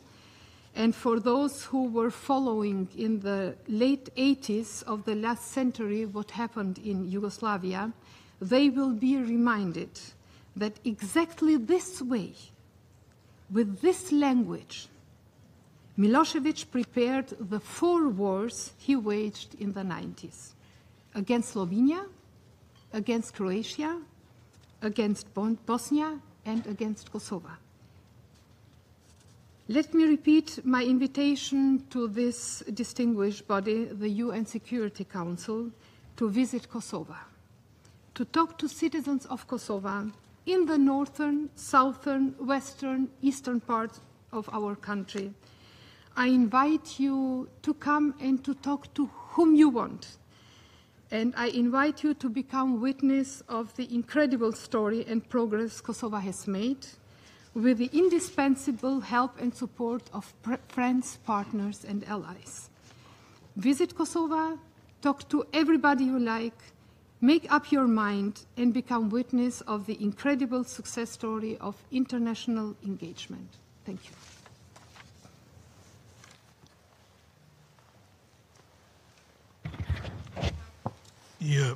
I thank Madam Gavela Schwartz for a statement.